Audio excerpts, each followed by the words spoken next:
Can I ask some of you to also come in the front and occupy the first row?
Good evening, everyone, and a warm welcome to all of you. Thank you for joining us today for this special session organized by Moneylife Foundation. Before we begin, may I invite our speaker for the evening, Mr. Yazdiz Tantra, to please join me on stage. I'll also ask our founder trustee, Mr. Devashish Basu, to please join him on stage.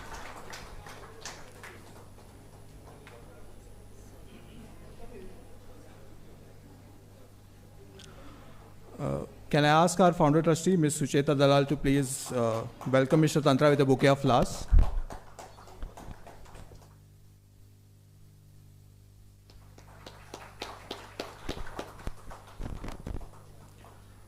We are delighted to see such a diverse audience here, senior citizens, professionals, students, NGO members, all brought together by a shared curiosity about a subject that is increasingly shaping our daily lives.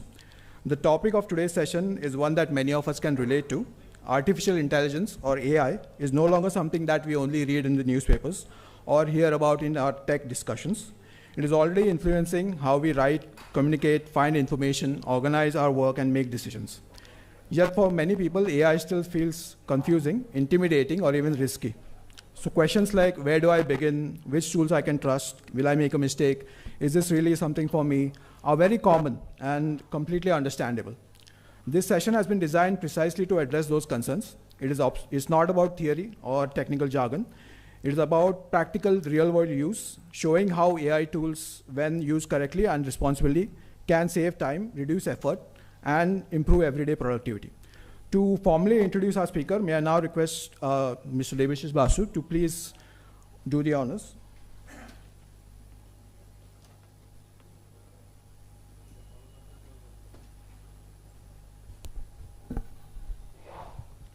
Good afternoon, everybody. We are very fortunate to have with us this evening somebody who has spent decades helping people understand and use technology with confidence.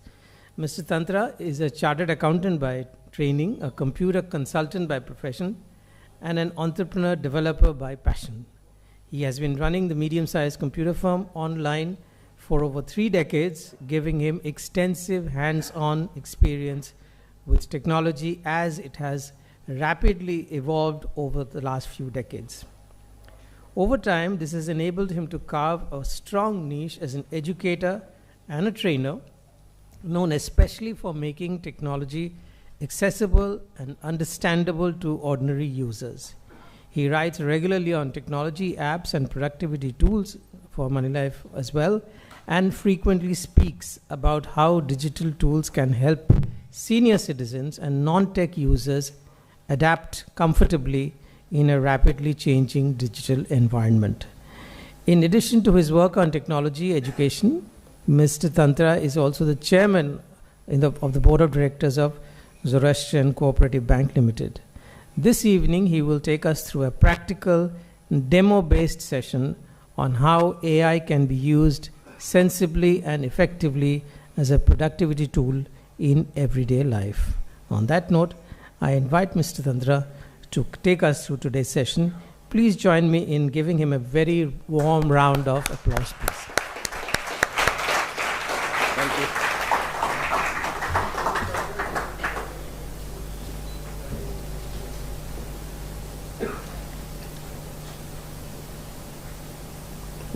Sorry for this. we were trying to keep the audience occupied. We just heard you're a fan of Bud.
Yeah, good evening.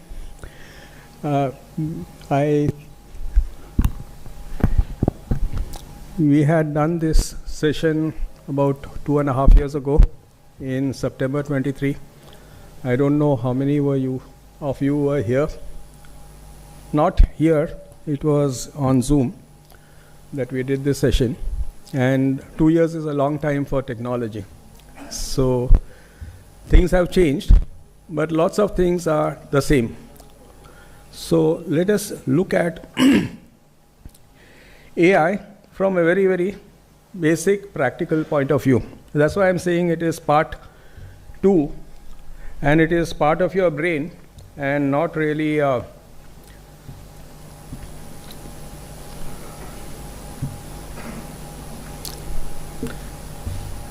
so I see a variety of people, right from those who are not touched AI at all, who want to know the definition, to the type of people who have already used it very often. And therefore, be a little patient with me. We'll not have all the new buzzwords to scare you. At the same time, we'll learn to drive the car, not know how it actually works. So this is very practical. What sort of examples we will go through will be very practical and manageable in the day-to-day life. What we can expect from this session is an overview of different ways AI can be used. And what you do not expect from this session is, it is not very technical. You will not learn, or I will not try to scare you with so many things. It is purely from the layman's point of view. The other thing is that AI is a very, very huge area. Like there are courses for 6 months, 1 year to learn AI, or to learn even a part of AI. So to compress all of it in 2 hours is a very, very challenging task. We'll try to do our best. The ground rules are, you can ask any relevant questions anytime you want. You can just raise your hand if you don't understand something, or if you want me to repeat something, please raise your hand. The other thing is, I don't know everything. So please be patient. If you ask something and I don't know the answer, please excuse me. I can always try and find out. Okay, so with these basic things, we start with a definition. The definition is very simple. Artificial intelligence is the ability of machines to perform tasks that are typically associated with human intelligence, but you are getting a machine to do it, such as learning and problem solving. It's a very, very elementary definition. It is not the technical definition. It is very elementary for a layman to understand.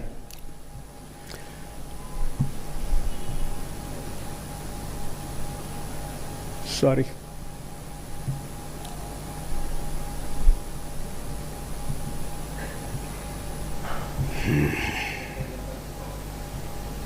I think I'm getting into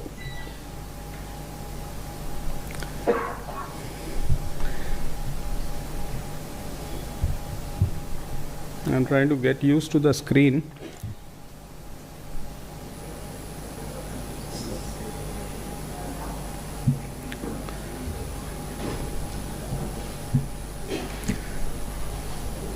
So as I said, we are just exploring the very, very top layer of AI. This is designed for beginners with no prior AI experience. We are looking at some 2-3 basic tools which are very popular, and there is a whole lot of tools available across the board. So we are looking at ChatGPT, Gemini, and Copilot. As of now, Copilot is my favorite, but you can use any of these and get the same results. There is a whole lot of other AI tools like Perplexity, Grok, Claude, DeepSeek, and then there are specialized items like Gamma for presentations, Base 44 for programming, and hundreds of other tools. But what we are looking at is just the basics.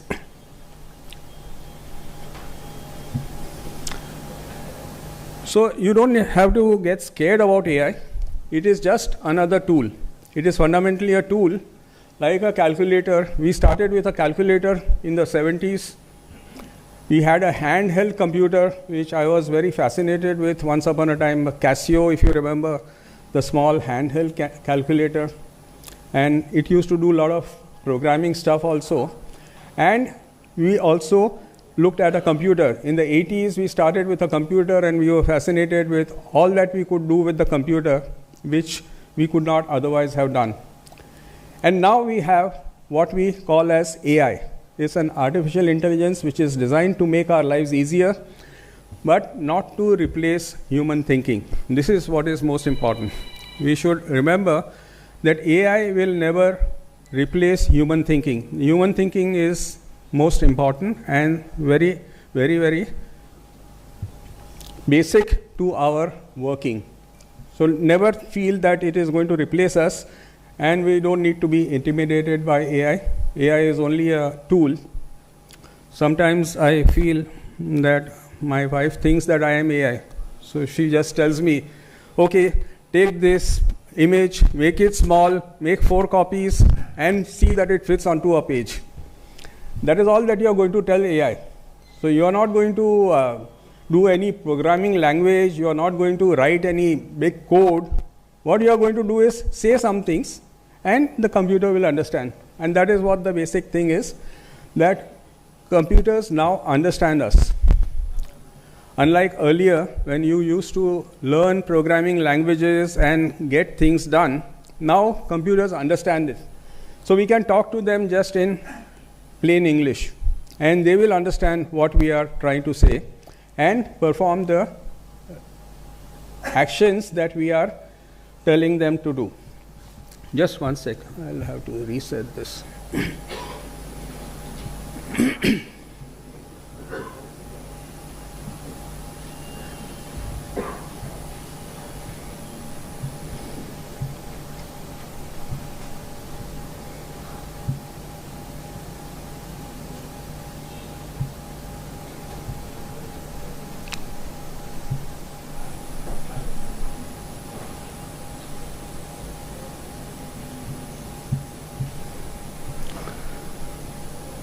So what exactly does the AI understand, and where does it get the information from? The basic thing is that there is a huge amount of information online. After the advent of internet, huge amount of information, and the data that is available online is doubling every 3 years. What AI is doing, we are talking plain English.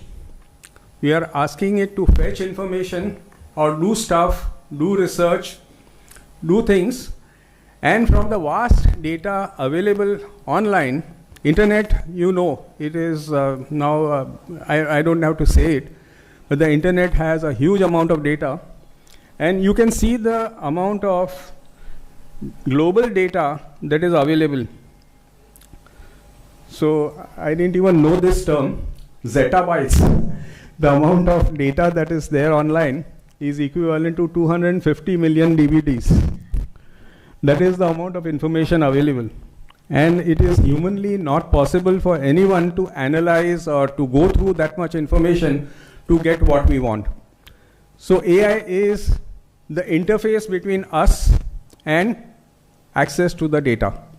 That is the online users, 6 billion people use the internet, and AI and Gen AI, more than 1 billion people actually use LLMs as large language models, which is what we talk in plain English, and generative AI platforms. We'll talk about generative AI also presently. So my first question is, how many of us use AI? Everyone. So every one of us is using AI in some way or the other. Yes, who's not using? You're not using. Okay, great. I'm happy at least somebody is not using. Okay, you are also not using. So let me put it the other way. How many of us are not using? At least let me see some hands go up. Okay.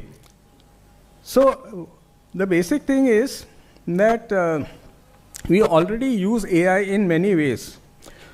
Like if you are using Word, Excel, Zoom, cell phones, we are all using AI, knowingly or unknowingly, right? So what does Word or a keyboard on your, even on your phone, what does it do? It does autocomplete. That is AI. It expects you, it knows what you are going to type, and therefore it gives you the completion of the particular word. There is something called predictive text. Like if you are typing a sentence, Google will give you 2-3 words after that to complete that sentence. All this is evolution of AI. So we are already using it. What about grammar? Grammar check has been in Word for ages. That is also AI, because it understands. English grammar is a very complicated thing. English spellings are very complicated. What spelling to use where, and you can change the sentence totally. In Excel, you can even do projections. So what are you doing? Basically, it is understanding that this is the pattern that you are having, and therefore, this will be the pattern that you should expect if the same pattern continues. That is the basic assumption. In Excel, you have autofill. In Zoom, you have AI summaries.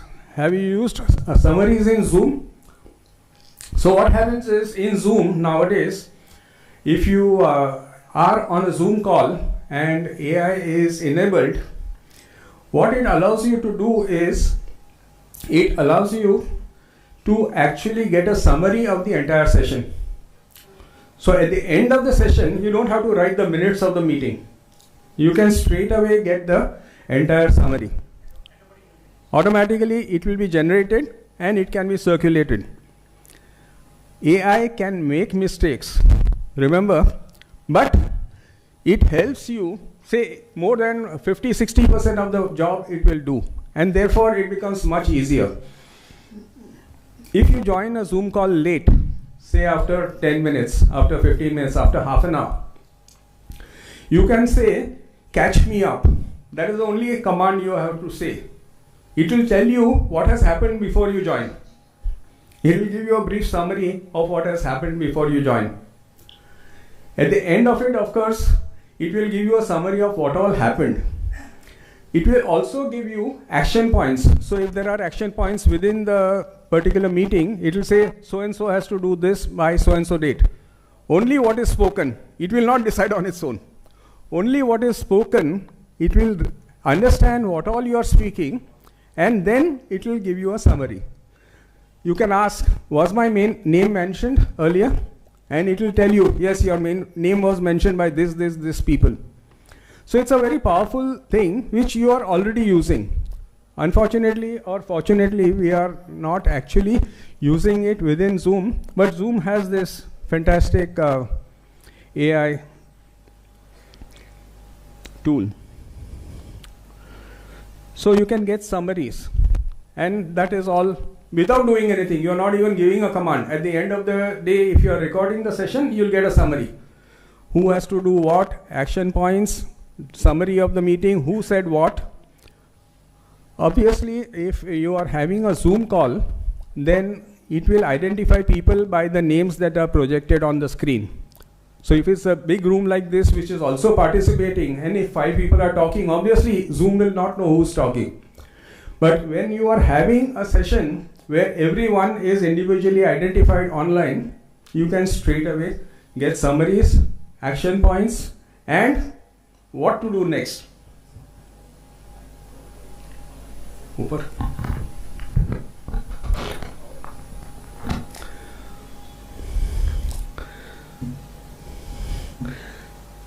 AI in Gmail. Everybody is using AI in Gmail? Yes? How are you using it? How are you using it? Writing? Yes? Great. Automated replies. Searching for a particular email. Yes. How do you search? In the search box. That's it. Email summaries are being done by Gmail instantly without your asking it. So if you go to any Gmail account and there is, sometimes it is a long thread, like it is 17 people, 20 people, one person replying to the other, somebody is saying this, somebody is saying that. And then I don't have time. First of all, I'm very lazy. So I try to find some way in extracting, but what does it say? Tell me now. There are 20 emails. Somebody will go on. I'll just quickly show you if I can put this up.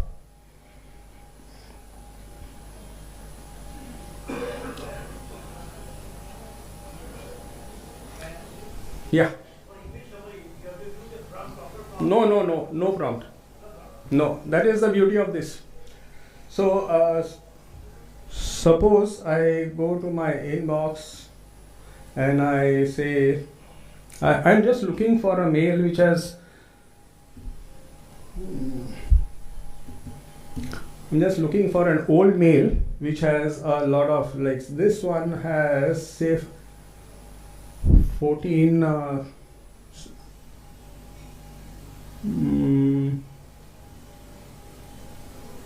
okay, this has 16 mails. Okay, now this AI overview is giving you a quick review of what all is being happening.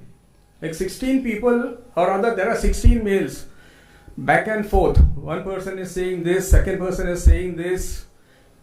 Here automatically what Gmail is doing is giving you an overview. So and so requested confirmation, so and so discussed seating arrangements, so and so confirmed, final menu, yes they confirmed, they would carry the checkbook, etc, etc. So this is the gist of the entire conversation. I don't need to go through 16 conversations to know what this entire trail mail is.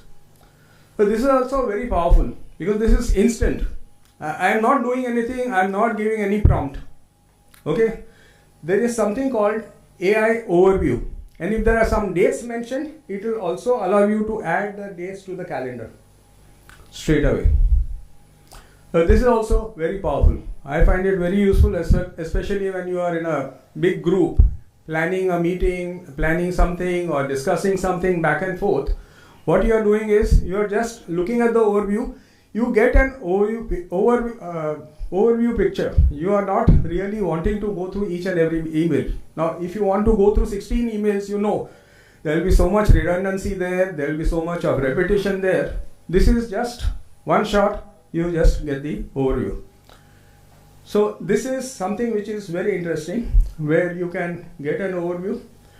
Also, when you are doing a search, yeah.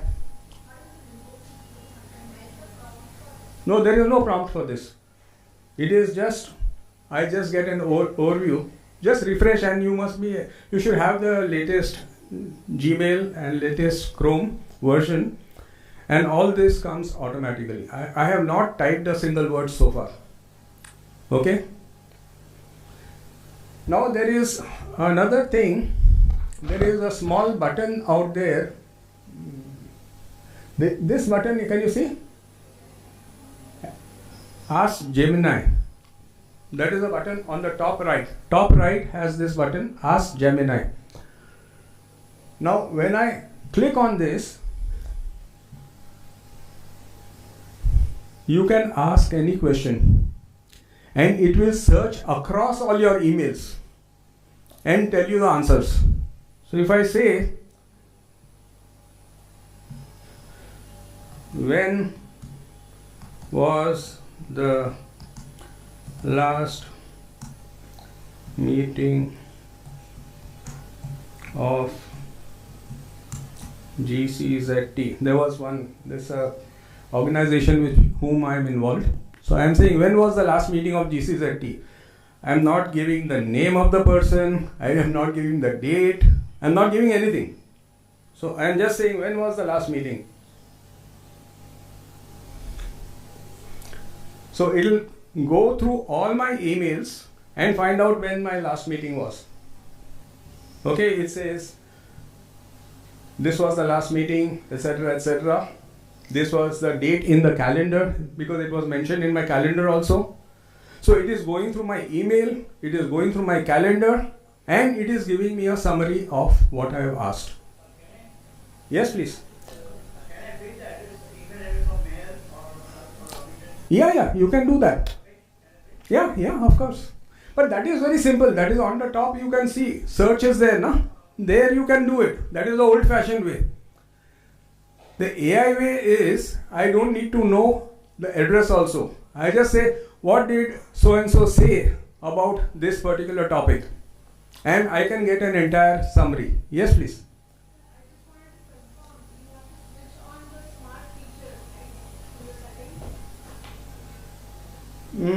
I have not done anything. It is just there. It is just there. Okay, if you have the latest version of Chrome and if you have the latest version of Gemini, it happens. It just sits inside. So you understood this? So suppose now I said this. I can actually get into a conversation. Did we take pics in that meeting? See, here I am conversing. I am not even looking at the mails. I am not giving the email address. This is actually a conversation I am having. So this is just like you are talking to a human being. Okay, I can ask, was this meeting available on Zoom? And if yes, what was the link?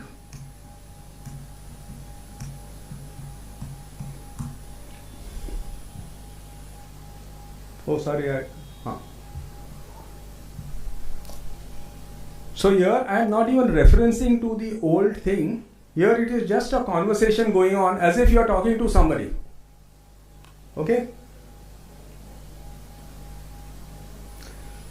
So he says, this only has a meeting which was described, held at Western Hotel at Regent Hall on February 22. There is no Zoom link. Yeah.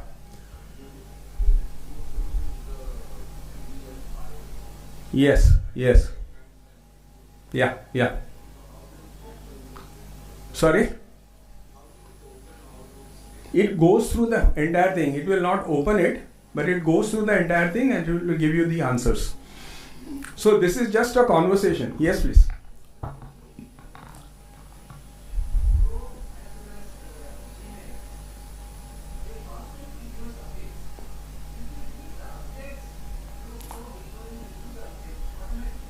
Yeah. You must update your... No, you should never ignore the updates, The updates are very important, not only from the new features, but also from the virus point of view, from security point of view. A whole lot of stuff is happening. So always say yes to the updates. So you can actually run a conversation with Gmail, and you are not writing a single line of code. You are just saying, invoking somebody was, go and find out this. It may be a 20-year-old email. If you keep your records, it may be a 20-year-old. When did I write to so and so? It can just pick it up and bring it up to you, even if you have forgotten his email address. Yes, please. No. It is not so smart. And it should not.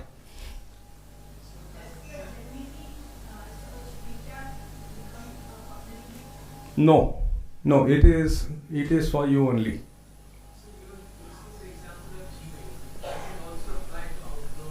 Outlook and Microsoft Outlook also has features like this. I don't use it on a day-to-day basis, so I will not be able to be very conversant with that. But Gmail integration is very, very powerful because it integrates with your Google Notes, that is Google Keep. It integrates with your calendar. It integrates with your tasks. Everything is interconnected. So I can even direct AI, if for this particular email, please record the time and date in my calendar. It can do that. So that is one thing which is very, very so you can do an advanced search. Yes, please.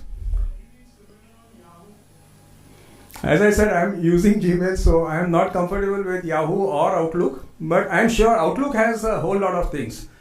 Microsoft has done wonders as far as AI is concerned. Yahoo, I am not too sure. Yes, please. Yes. You can speak also. Yeah. You can speak also. I will come to that. How you can, without even keying in your queries, only thing is you should be clear for the AI to understand you. And you should be slow and steady. Yeah.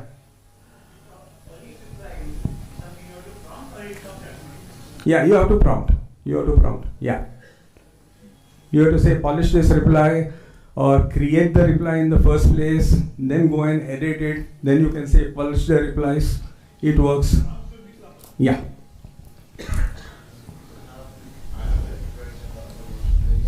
20,000-30,000 emails plus. Sorry? You have plus 20,000-30,000 emails. Yeah. Out of that, that a lot of emails that I have messaged to Sushita ma'am also. It could be like hundreds of emails which are multiplying. So, उसमें अगर अपने को declutter करना है, if you have to declutter those emails, how do we go about this? Is there a direct way to do it? Declutter in what sense? You want to say, find me all the emails on such and such topic. Duplicates have to delete it because like, for example, enterprise ChatGPT does it. But in email, Gmail can do it directly where you have the emails coming in and you can just remove those emails which are excess because it doesn't remove. It doesn't remove. But if you say sort it for them, yeah, you can sort it. Yeah, you can say on this topic, what is the correspondence I have had with that? I get it. That is right. But if I want to delete those emails, like there might be almost 80% of the data which is duplicate. So then you go to overview and see the overview. That will give you the entire summary. But can we segregate? How can we segregate it before deleting it? Because I don't want all. Yeah. Okay. Quickly. Yeah. Go to the earlier slide when we are. Sorry. Can you go to earlier slide where you have listed all the tools available? All the tools. Chat, GPT, and Gemini. No, that we are coming to. We have not even come to that. We have not come to that. Yeah. So I will go a little faster because we are already half an hour and we have not started.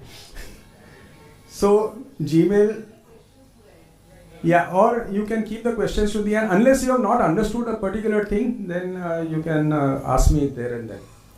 You can polish replies, you can connect with Keep and Tasks. Keep is the note-taking application of Gmail, of Google, and Tasks is the application which actually helps you keep track of whatever you have to do. So this is a very, very simple thing that you are already using and you are not paying for it also. AI in other apps also you have already done. Have you used AI on WhatsApp? If you open WhatsApp, on the top, they'll say ask Meta. That is the first thing.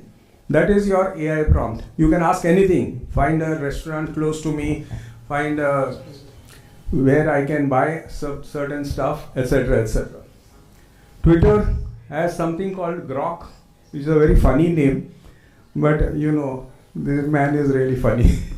So you can just, in Twitter, if you say @Grok and then type a query, it will give you the answers. So Twitter has Grok, WhatsApp has this Meta AI. WhatsApp and Facebook are similar or almost the same. AI on news sites. Have you seen AI happening on news sites? Okay, I found a mention of NDTV. Okay, so let me just run to NDTV. I'm not a fan of NDTV anymore, but anyways. So when you see any story, there is something, when you go down, if it's a short story, you will not get anything. But if it's a long story, one sec.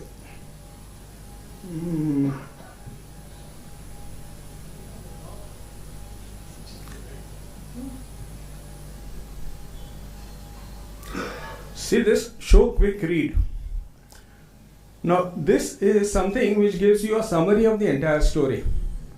You don't need to read the entire story.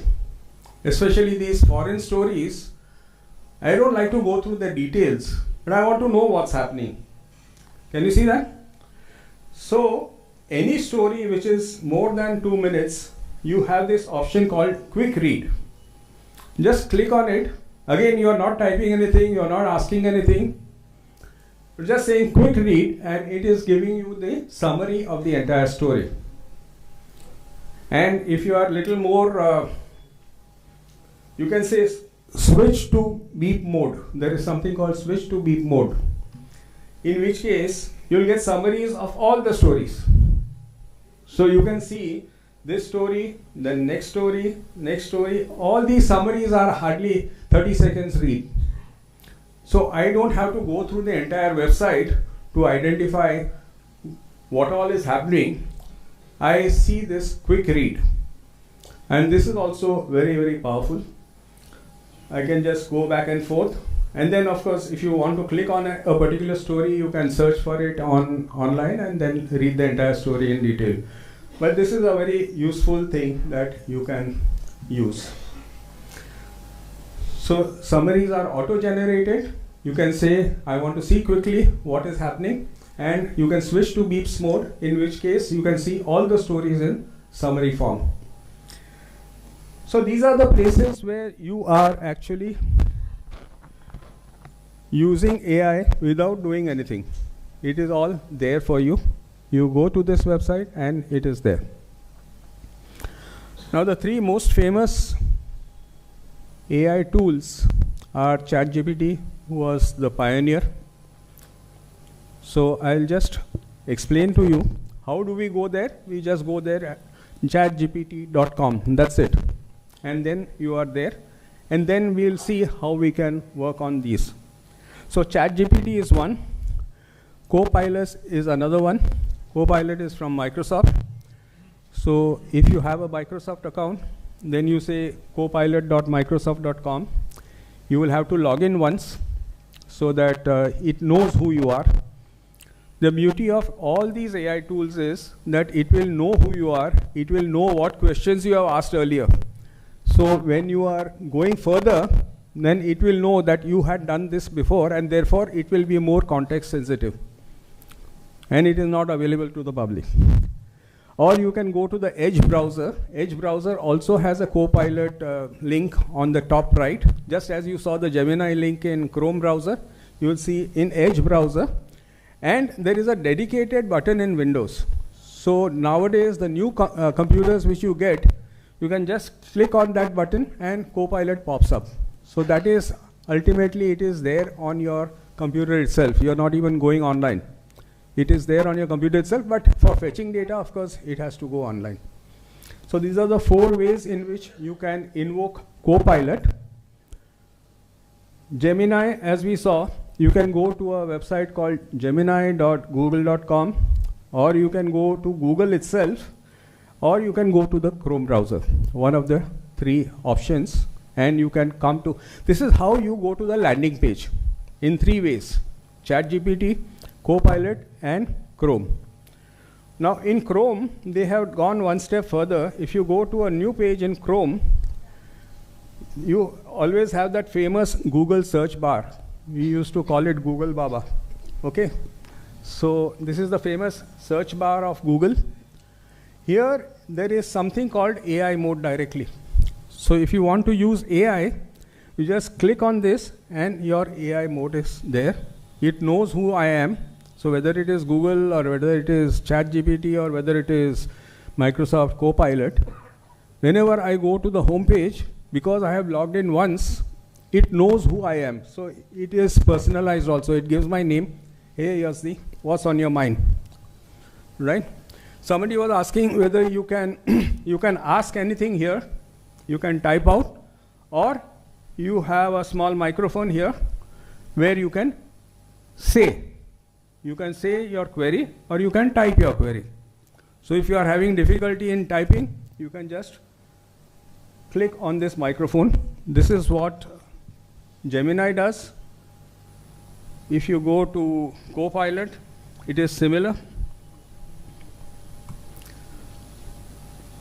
Same. You just come to a query box, and then there is a microphone out there. On your mobile phone, apart from a microphone, there are spectacles. So you can actually see. You can point to something and say, tell me about this. To that extent, you can ask questions. And ChatGPT, of course, is the famous one, the oldest one.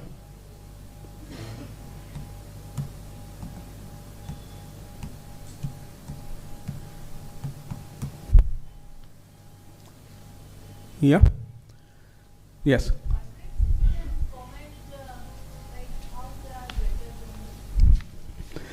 So this is a whole big topic. When you are talking of, see, it is like you are in Bombay and you are having a heart problem. Which doctor is better? Sorry?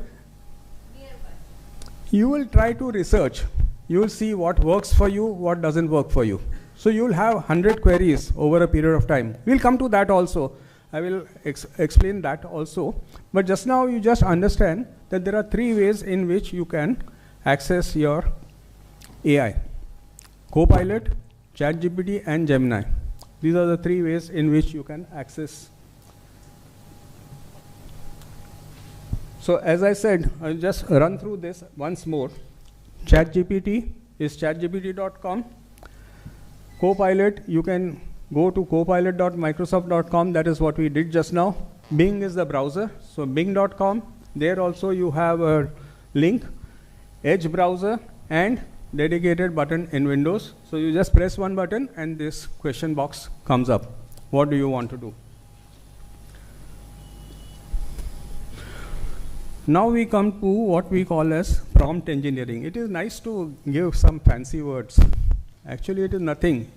If you ask the right questions, you get the right responses, which is true of anything. You go to your lawyer, you go to your doctor, you go to your professional. If you ask the right questions, you will get the right answers. If you tell him as much detail about your condition, you will get a detailed answer. If you just say, which is the best fruit for me, it is not knowing anything about you. But if you ask something more detailed, what is your background, what is your health condition, what is your, then you will get the right answers. So whenever you are asking a question, try to make it as detailed and as personalized as you want, so that you will get a more focused answer. If you try to do something very generic, you will get generic answers. If you try to make it specific, ask the right questions, you will get the right answers. That is what this whole game is all about. There are courses on prompt engineering which are for 2 years, 3 years. How to do prompt engineering. we are, as laymen, we don't have to worry about it at all.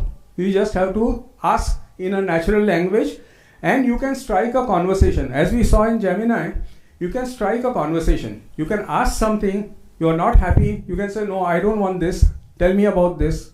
It can keep on refining the query till the time you get the right answer. The right answer can be text, or it can be visual also. So yes, I will show you something where it can not only understand a particular language, it can understand a combination of languages. So in our normal colloquial thing, what we say, मेरा बच्चा 10th में है, he wants to learn something about quantum computing. Which is the best source? I can ask that sort of a query also. So partly English, partly Hindi. In my conversation also, I can use Hindi words, I can use English words, and it will understand. So it is intelligent enough. So prompt engineering is something where we are going to ask the right questions, give as much detail as possible, and get the right responses. If you don't ask the right questions, you will not get the right responses. You will get a very much overview sort of a thing. But if you go deep into it, then you will get the details of the same.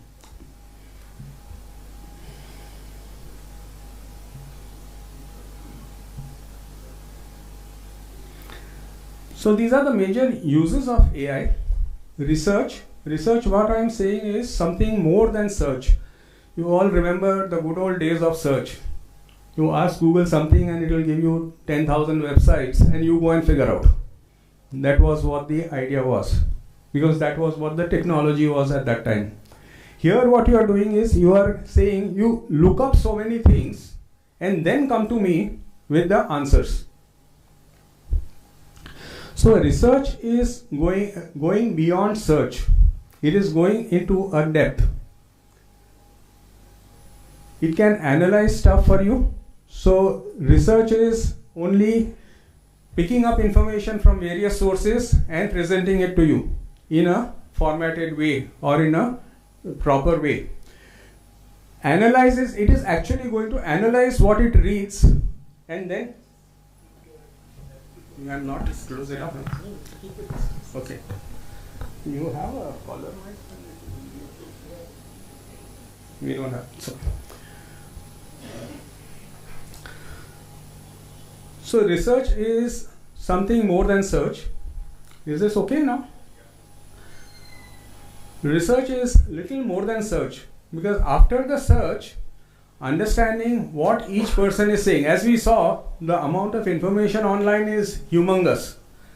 So when you want to understand what is the right answer to your question, what you will do is you will just ask ChatGPT or Copilot, research this for me and give me the analysis. So it is more than just search. Analysis is something further more. We will see these examples where fact check also is part of it. Fact check is very simple, incidentally. Generate. It can generate new stuff. When we are talking of writing a letter, there is nothing online. Somebody has never written a letter which you want to write. So you are generating something. So that is called generative AI. And then you can have interactions also, you can have quizzes also, and you can have a whole lot of stuff more. Now, let us go to the first step, research, which we are talking of more than search. Now I have a few prompts which are pre-defined, and therefore I will just copy paste so that we save some time.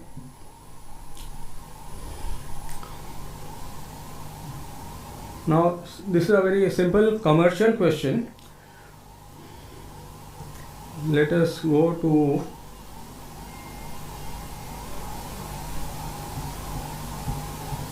Copilot.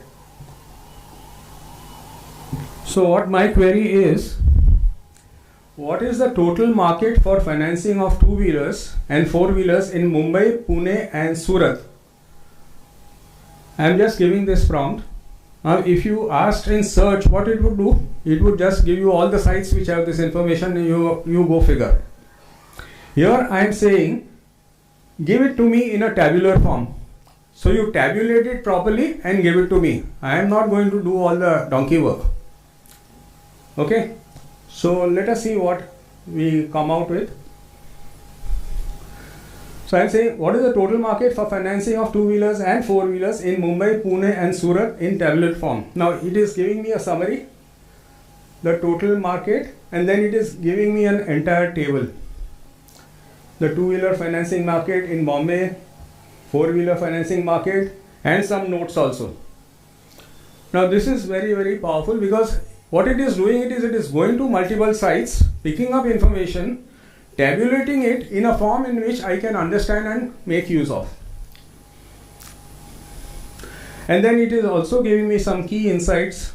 India's two-wheeler market reached so much, NBFCs dominate, vehicle finances, assets under management,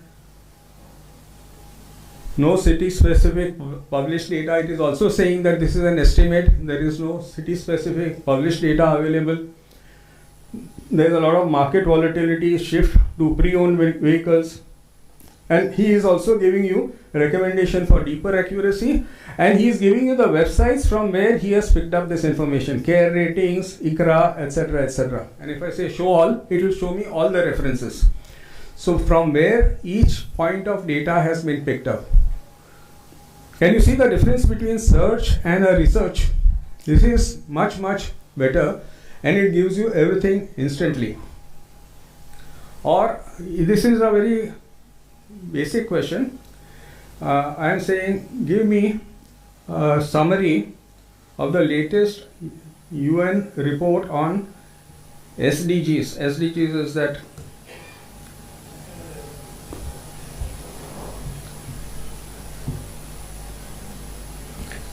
so I don't want to do this entire donkey work to go to the website of the UN, find out what is the... So it gives me a quick summary. Sustainable Development Goals Report 2025. Overall progress. What are the key challenges? Goal by goal snapshot. Progress versus challenges. Takeaway.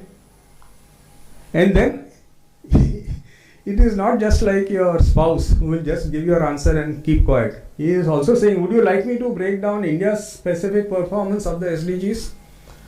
If you say yes, then it will go further. So it is not just giving some data, it is also giving you a prompt. Instead of our giving a prompt to the AI, AI is giving me a prompt. You also want me to do this? You want me to help you with this? Yes, you are asking something?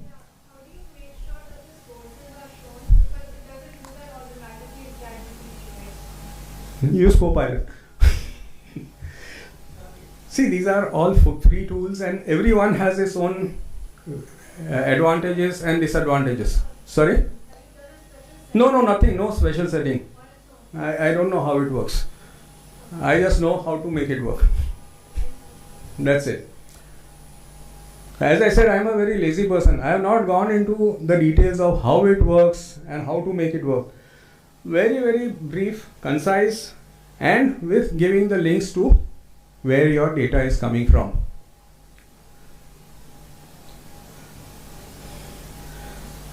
I am giving you a variety of things so that you understand how powerful this is. Sucheta, you may know this. How do I know this is up to date? You have to go to these websites. ChatGPT will not invent anything. It will pick up from various places and give it to you, and it will say, this is from here, this is from here, this is from here. That's it. It is not doing anything for you. It is not doing any thinking, or it is not doing anything further. You are just presenting what is already available. Yeah, at the bottom he is giving all the links. No? This is from UNSD, this is from this. Even if you say show all, it will show you all the sources. And even at each point, see here, there is a reference. This is coming from where? Each point. So if you want to actually go through it, here also it is saying which is the link from where it is picking up information. But it is doing it so fast, you can't imagine how it is doing it so fast. Yes, please.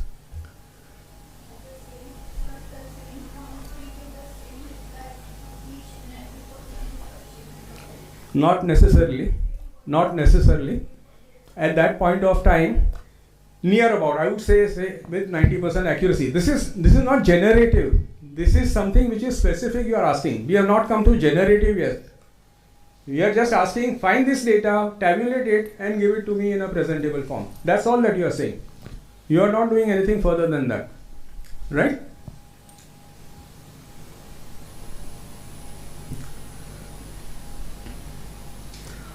How much does Mukesh Ambani owe the government for BKC? Sucheta, do you know?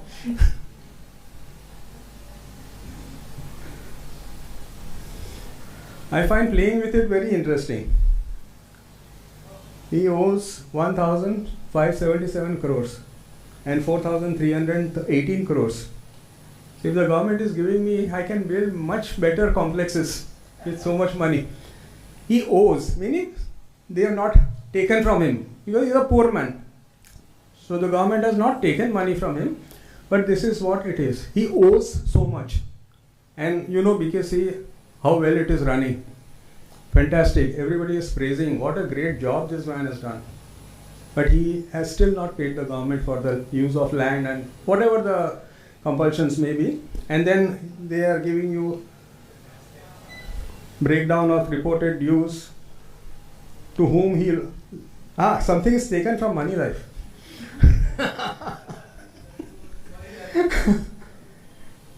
CAG report, Z-Biz, Marksman Daily, etc., and all sorts of caveats are there. Yeah, obviously it is on published data. Basically, he will not know, no? Okay. So these are the sources. This information you will not find in search. What I am trying to distinguish is this you cannot find in search. Suppose you are in the market to buy a laptop and you want to compare what are the laptops available and what are the prices and what are the... So I am giving a prompt. See how we can do a prompt. Recommend a laptop with i7, 16 GB RAM, 1.5 kg weight. Okay, I am making it very specific what I am looking for. I am looking for a lightweight laptop with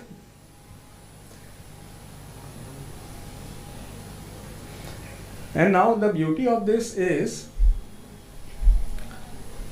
if you go here, it knows that you are from India, so all the prices are in Indian rupees. It knows from where you are logging in. And then all the laptops, what is the processor, what is the RAM, what is the rate, what are the key features, and what is the approximate price. So it is going to various websites, picking up this information and presenting it. Or you could say, which are the best hybrid cars in 2025, something like that. Or you can even specifically say, like the next prompt I am seeing, find the cheapest OTG oven for home use on Amazon.in. So I am specifically saying, go here, find out what are the options and tell me which is the best one. Based on the reviews, based on the price, based on the quality, based on the features. So it is giving you this is the best one and these are the key features, things to consider, capacity, accessories, durability. If you want the lowest, if you want the larger capacity, would you like to compare this with slightly higher priced models? All this he is offering. What do you want to do now? After seeing this, what are you going to do? So you get the idea?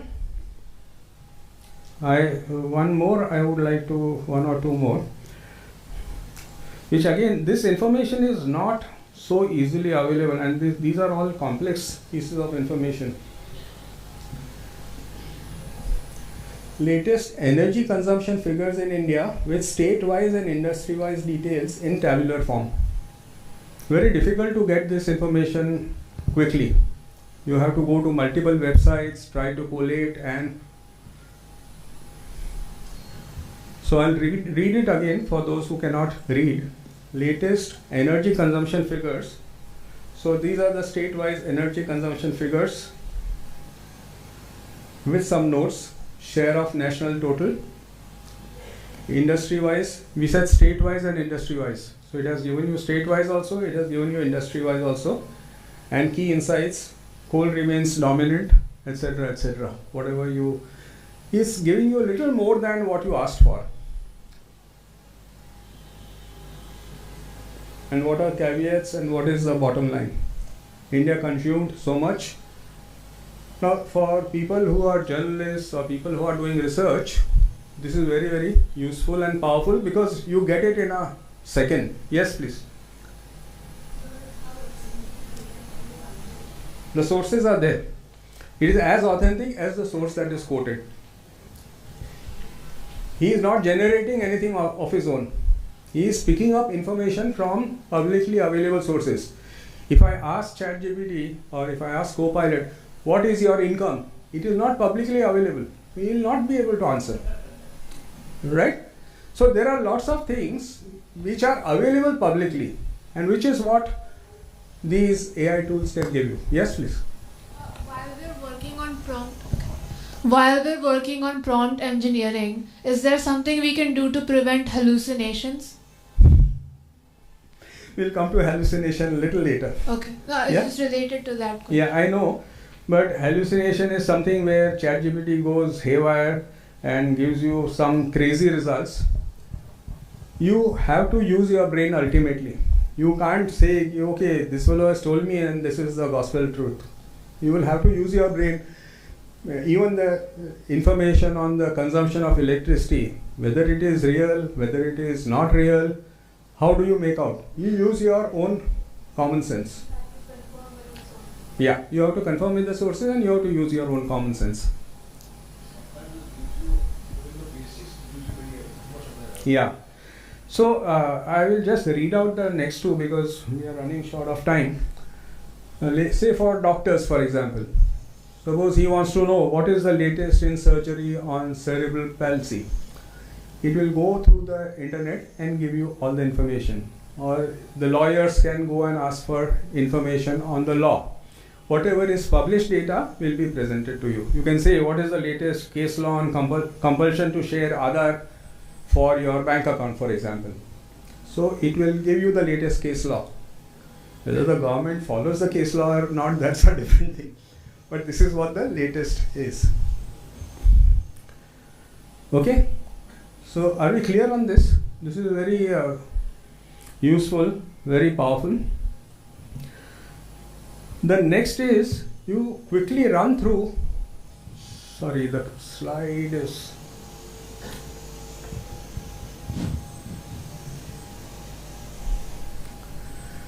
this is, first one was research. This is analyze. So what it is doing here is, and I'm not using anything differently, I'm just asking questions in plain English. Please understand one thing. So here in analyze, what it does is it quickly runs through large amount of data and gives an analysis or summary. So if you have got a huge report running into 200 pages and you don't have time to read the report, you will say just give me a one-page summary of the entire report. That is what ChatGPT or Copilot can do. So you can have a PDF. What you can do, I'll just show you here quickly.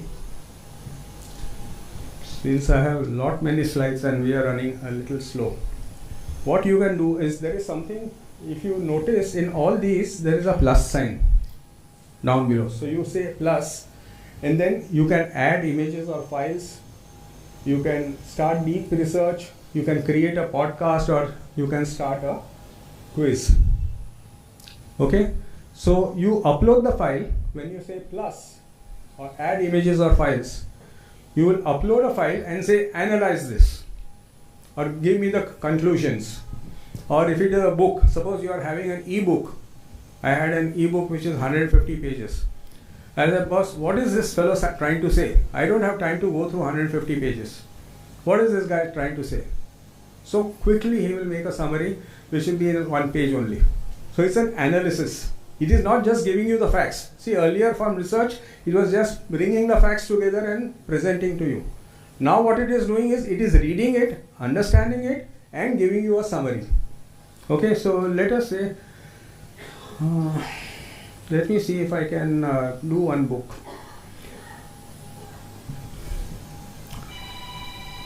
So there is a book which I downloaded, 100 Ways to Motivate Yourself.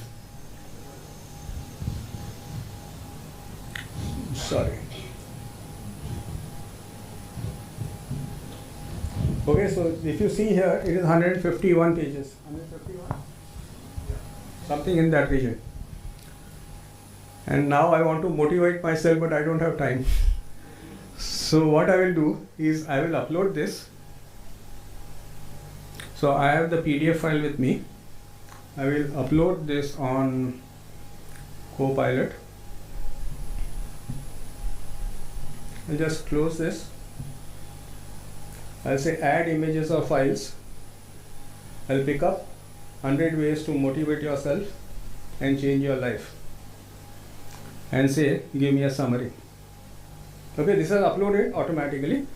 I'll say, give me a summary.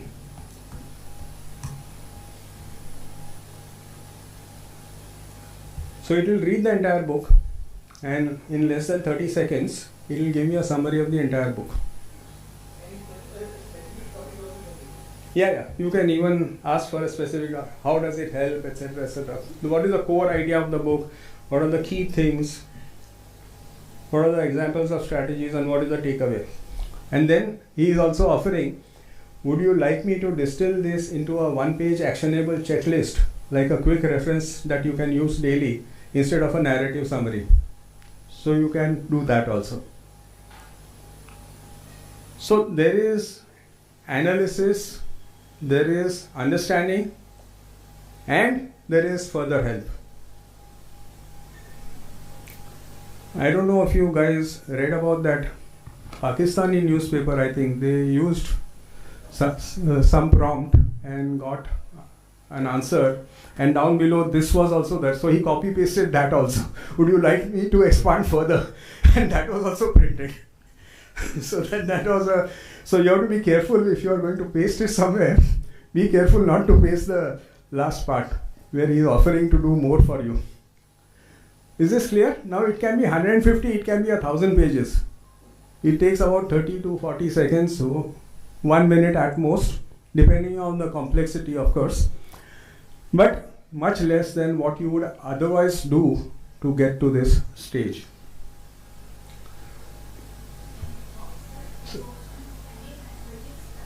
Sorry? Yeah. It can translate also. You can just say translate this. Translate is a very old thing. With Google you could do this, translate.google.com. That's a very old thing. Sorry? Deep search is you have to pay more. In short, you have to pay more. It does the analysis much better. Suppose you have got a 1,000-page document. Suppose you have a project report and you say deep search and give me the pros and cons, give me a little more analysis. This is more of a summary. You go deep into it. Obviously, there is a payment for that. So I had this, we had one essay competition. Now see, this is how you can use prompts basically.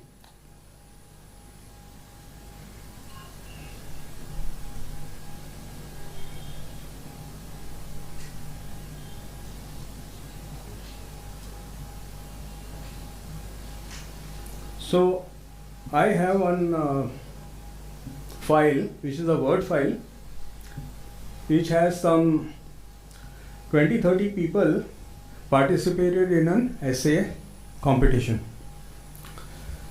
And I was asked to evaluate it. So you know I am lazy.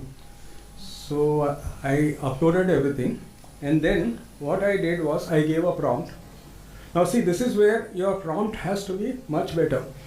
What I am saying is, evaluate the essays in this document on 3 parameters: language 10 points, understanding of the topic 30 points, and depth of analysis 10 points.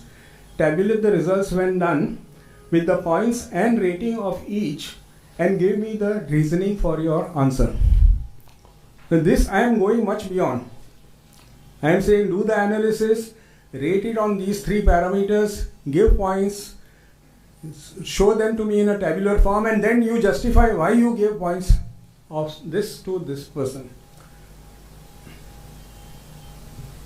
What I am trying to say is the prompts can be more and more intensive and more specific. So now it has given me an evaluation table. It has done language, understanding and depth, total points so much, and it has given me the rankings also. And then it has given me the reasoning. So and so, language, why he has given 8 out of 10, why in understanding he has given 24 out of 30, and why he has given depth 7 out of 10.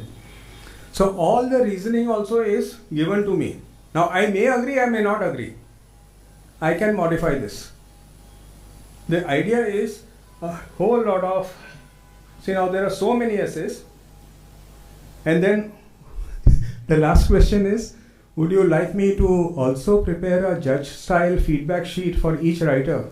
Short personalized notes, so I can go back to the people and say this is what I found in your essay.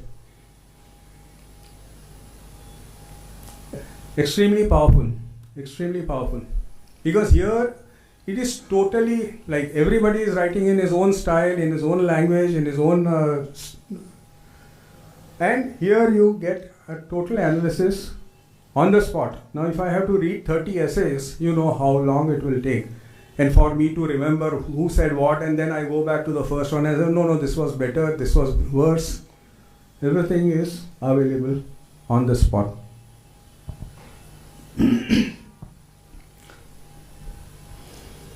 So you can analyze large reports, you can analyze large spreadsheets also. Sometimes the spreadsheets, Excel sheets can be huge.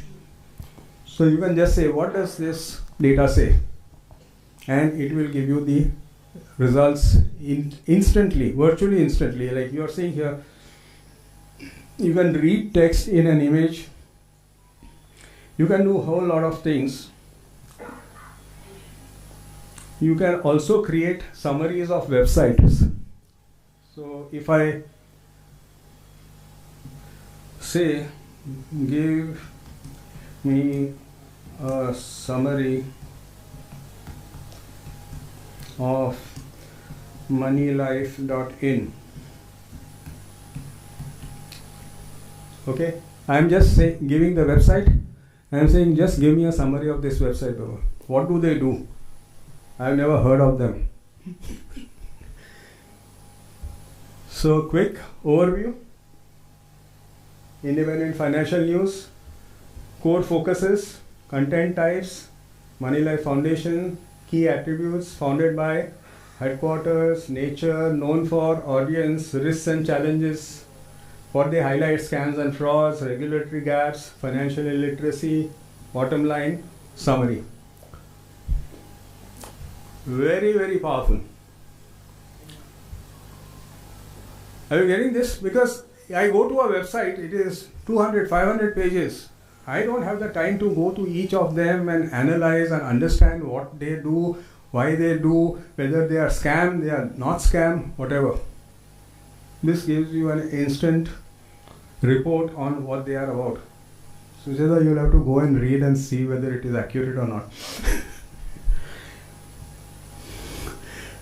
Are you getting the feel? Basically, this is what analysis does.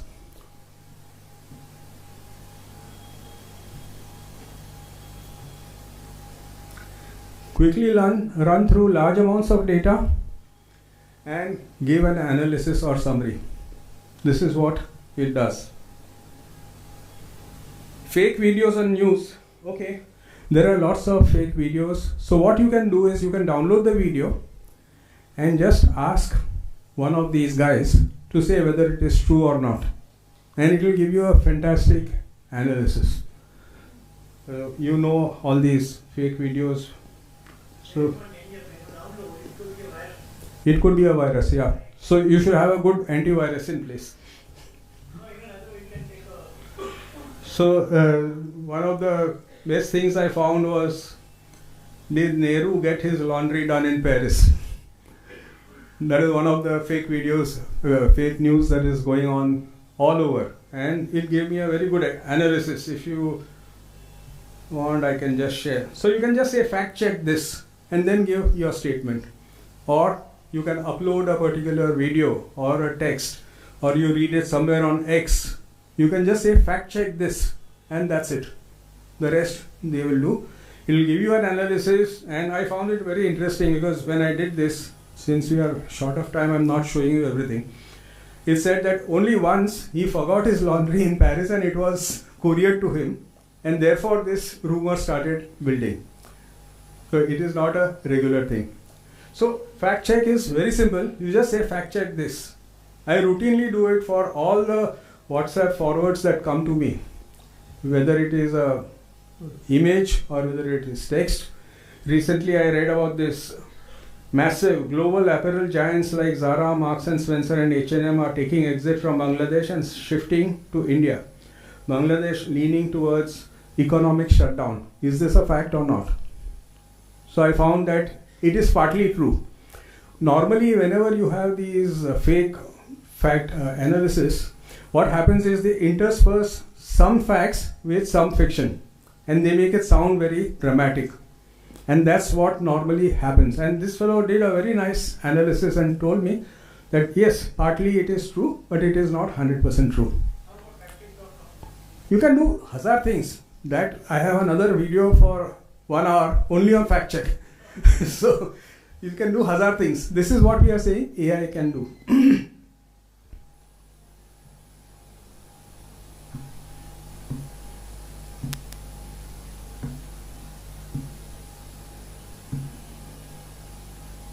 So you can download the videos and just send it to. Then we have generative AI. Now what it can do is it can generate text, which many of you would have done sometime or the other. Write an email to so and so, say to the union saying that we can't accede to your request of increments this time or bonus this time. It will write a nice video. The more information you give, we are having so many staff, we are having this just now, last year we gave 25% increase, this year we can't give because of our current conditions, etc., etc. You gave a prompt, a lengthy prompt, and it will do it for you. You can write taglines, you can write a poem. People are writing entire ebooks on AI. You can say I want to make an ebook with so and so characters. This character is positive, this character is negative. It will write the entire ebook, give it to you in maybe 30 seconds, 1 hour. 1 minute, sorry, not 1 hour. 1 hour is too much. So it can generate text. I did something like an appeal for organ donation for the Rotary, and it started giving me the entire appeal letter straight away. So what you want to do with it is your choice. What is the limitation? Only your imagination. Your imagination is the only limitation. You can do anything. You can generate anything.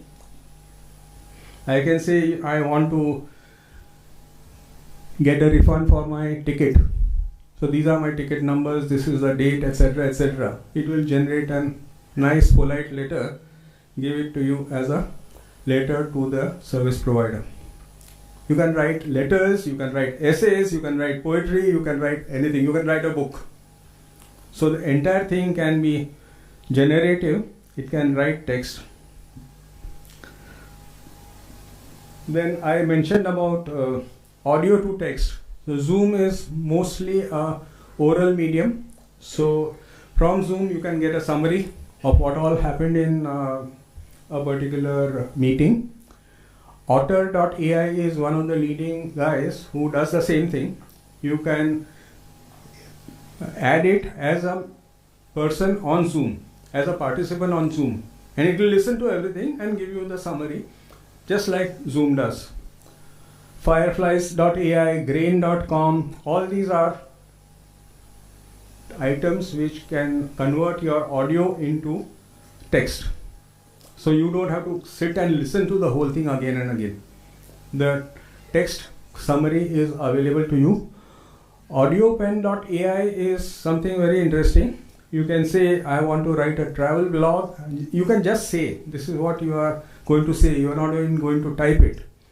I want to write a travel blog. I will go to this country, and I want to see the people, the food, the costumes, the customs, etc., etc.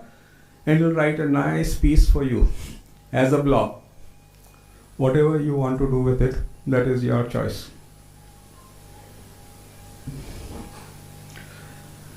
Create podcasts. Now this is from text to audio. So if I have text, earlier I was doing audio to text, right? Now what I am doing is, I am saying text to audio. So I can put text there and say create a podcast. So it will create a nice conversation between a man and a woman discussing what is written in that, but it will discuss it as if it is a podcast. So this is also very useful, very powerful. It takes a little more time because then it has to generate information from various sources. It can give you little more than what is mentioned in the text also. So I write this bi-monthly column in Bombay Chartered Accountants Society magazine on apps, just like what I do for Moneylife. What they did is they took all my text articles for the last 1 year, they converted it into a podcast, and each one is a gem. You must listen to each of these. You just say create podcast and this is the text. That's all. You're not doing anything further. And a podcast is much easier to display, to understand for people who are on the go. Everything. So you can just say, I don't know, this takes a little time, so I don't want to get into it. But I have just 2 or 3 paras in my article. And it just converts it into a podcast of 5 minutes, 7 minutes. And it is available to you. You can download it and you start using it. Sorry? IPR?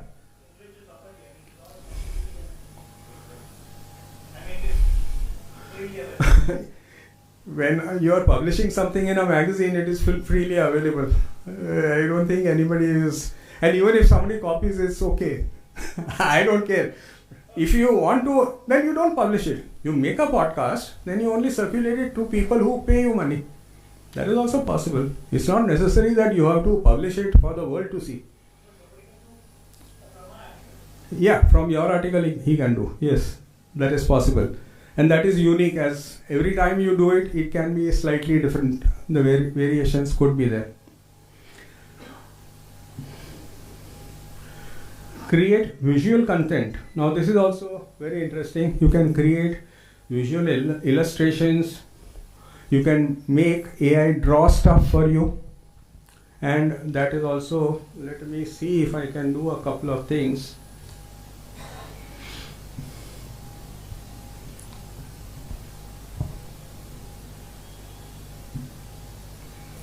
Now see my prompt. You can give this prompt to anyone.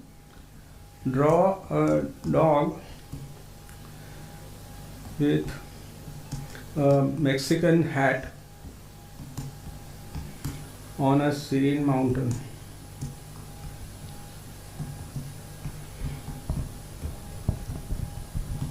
Have I written it correctly? Sorry, with a Mexican hat on a serene mountain. Yeah, it can understand typos, but I don't want to waste time. Then it goes into an iteration.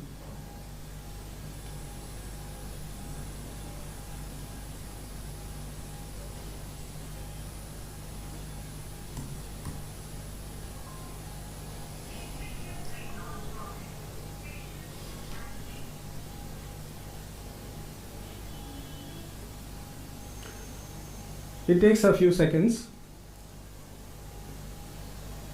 Festive up on the mountains.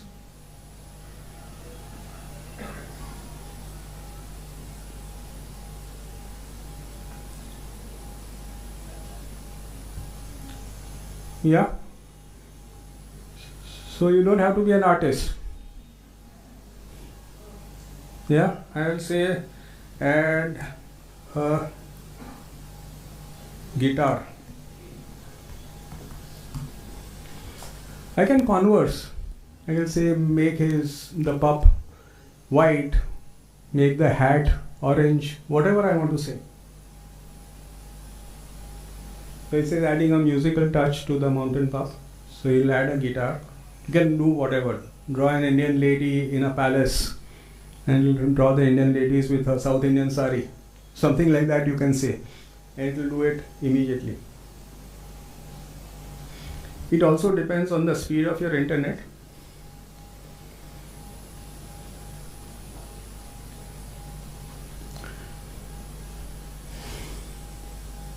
Yeah, so the guitar is there. You can do whatever variations. You want to create a brochure. You create a brochure for so and so event, date, time, place is there. This photograph you should use. Assemble it. It will do it instantly.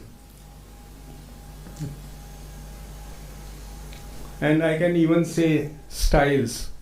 What if M.F. Hussain drew this? How would it look? So I can play around with it. Again, as I said, what if M.F. Hussain drew this?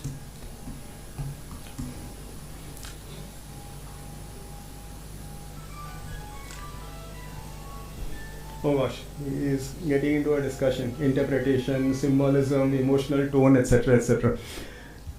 Sorry?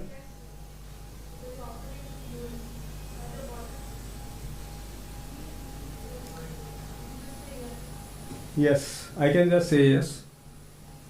He's offering to. So it is a whole lot of stuff. Now this is just the fun stuff. As I said, you can create a brochure, you can create an animation, you can create whatever. Sorry?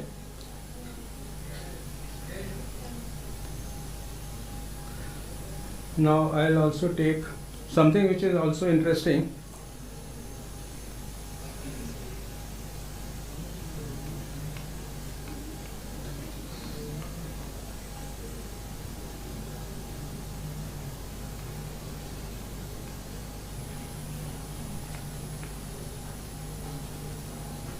Okay, this is M.F. Hussain style.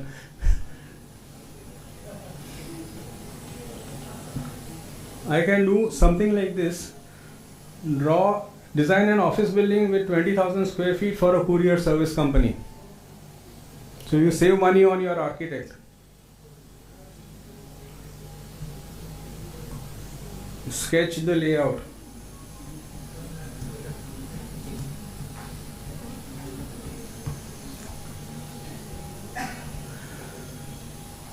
So these are things which are so simple to do and instant virtually.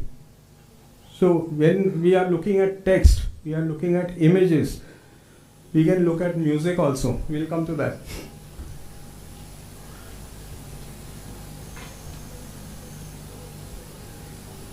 So he's making a courier hub, and with all the properties that are required, the sorting place and the storage place, etc., etc. I said for a courier company. So it will create a nice layout. You save a lakh of rupees or multiple lakhs on an architect. Yeah.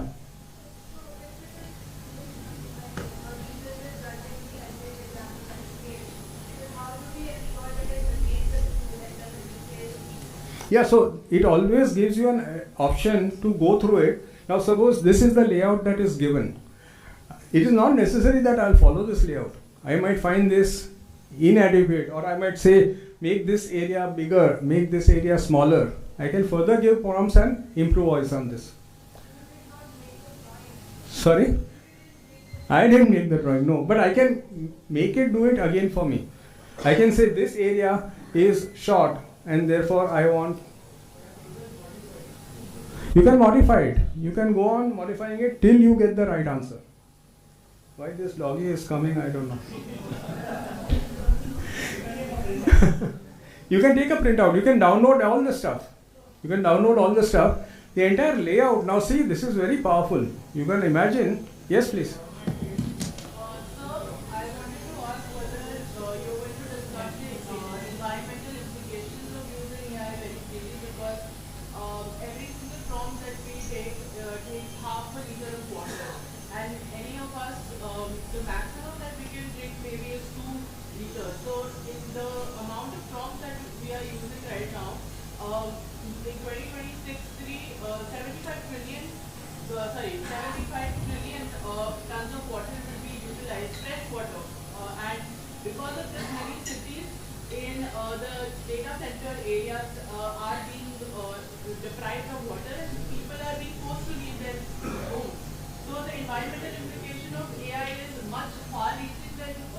Agreed. And where it's supposed to be used, it is not being utilized. It is being utilized for very minuscule or unnecessary things. Even with unnecessary. It is necessary. The point is, at what cost? That is what we have to see. So suppose you are flying from one place to another, or suppose you are... so these moral judgments are very difficult to take. Even using a computer, using a cell phone, for example, there are lots of issues there, environmental issues. The disposal of cell phones, the disposal of batteries in EVs. These are all huge issues. I agree. The capitalist world is really difficult, but being conscious of these facts is necessary in order for us to create a better society. So I was wondering whether we are going to talk about how this not only environmental but social implications of it, where Grok recently has created inappropriate images of underage girls. Now we completely agree with what you're saying, but this is a session of Moneylife Foundation to learn about AI, and I'm sure the points that you're making are something that we are all concerned with, but this is not the time for the discussion. Most people want to learn how to use it. We will have a completely separate session on the negatives and whether AI should be shut down around the world. The Grok thing also, we've all been reading. The state has acted, people have gone to court, so people like us again as activists take up these issues. So we are at it, and your concerns are valid, but this is not the session. This is not within the scope of this particular session. Sorry. Can you take the hallucination part, because that is very important. We'll come to that. Again, here, as I said, creative illustrations, you can create fashion, you can create design and architecture, event brochures, whatever you want to do, you can take up. Then generating images and videos also is possible with AI. You can remove the background, there is something called creati.studio, expression.camera, imagine.art, where you can have different versions of yourself, or you can create like what you mentioned just now. This Grok is redoing or reinventing so many things. It could be something negative also. See, all tools, you will have the positive sides, you will have the negative sides. You have to evaluate yourself whether you want to use it, whether you want to contribute to the negative side or not. That's up to you. In all things in life, one chooses one's balance. Whether you use your computer or not, even that is an issue. Whether you use an EV or not, that also is an issue. There are other issues on EV also. I can do one lecture on that also. I have studied that. But there are lots of issues. Okay, so these are some of the things where you can generate images and videos. You can generate music. This is a website where you can straight away generate music. You can say, I want it in this form, this tenor, this classical, and it will create music for you. It's a very powerful website. Beethoven, it's called Beethoven. You can create entire presentations. You can give a prompt.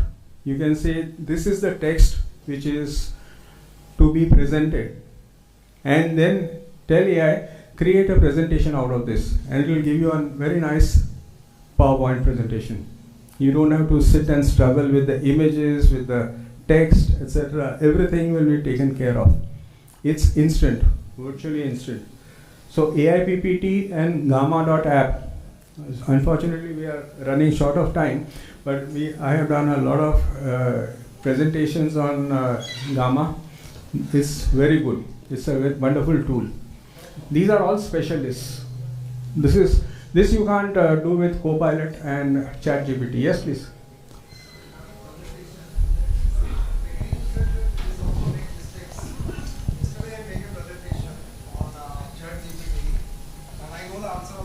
I made a presentation so that it properly put it across, and certainly the answer was wrong. Okay, so now two things happened. One thing was that answer it gave was wrong. Then I said, no, this is wrong, this is the right answer. Then that ChatGPT said, yes, this is the right answer. It will learn. Okay, second thing, I also asked another question about some standard deduction and internal rate of return. I know the answer and I got the wrong answer. My question is, how will come to know when we make a presentation and normal person make a presentation, how will come to know that this guy, what he has said is the right one? That is where your intelligence comes in. This is just a tool to make it easier. These guys also make mistakes. It is not the absolute answer. That is something which you have to know, and that is where your intelligence will come. Na? Otherwise, what is the use of you being there? It will create all the presentations in the world, and you don't need to be there. The human aspect also always has to be there. So how to cross check? Sorry? How to cross check? Like I did a... You can do it in Copilot, you can do it in ChatGPT, you can do it in Gemini. See what makes sense for you. And whether it makes sense for you.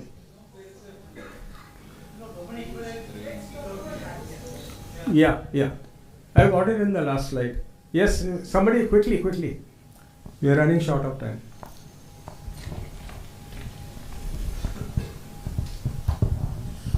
Hello, sir. I have very primitive questions to ask. That is one.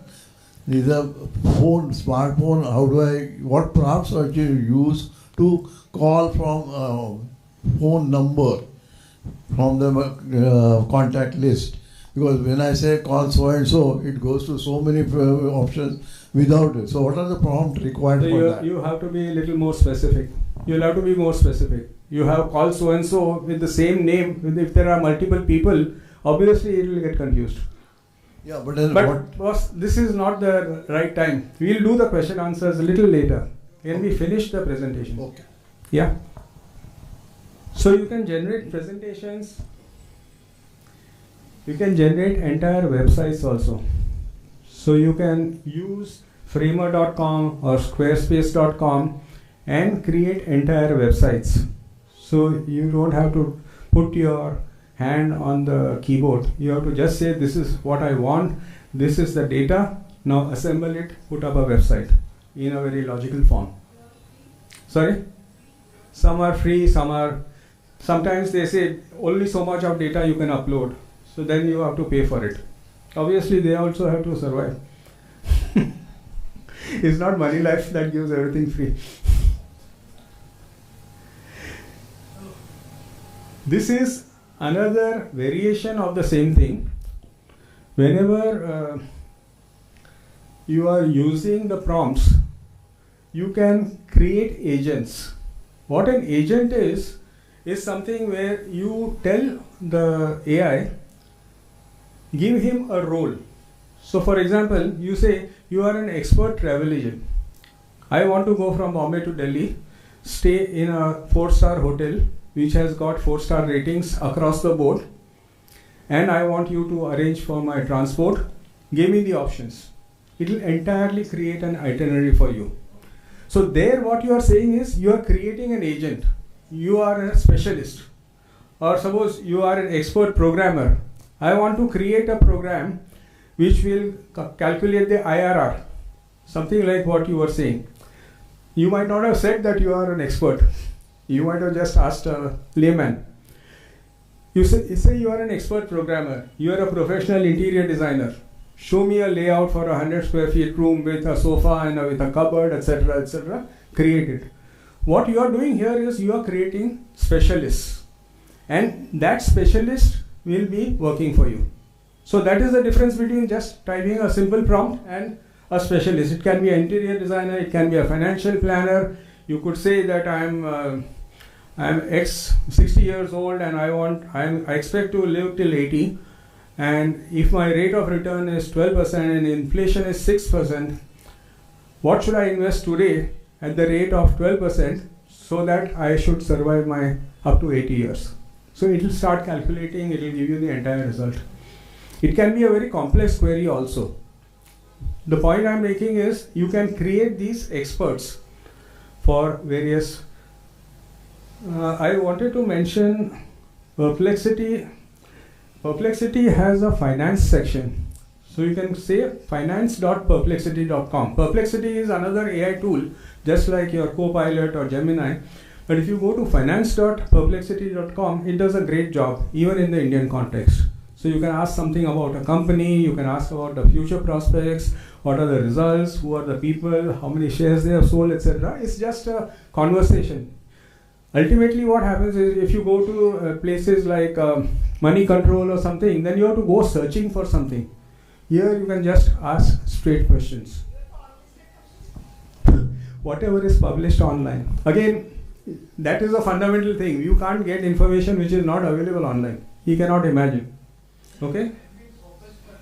Sorry? I'm coming to that. Law.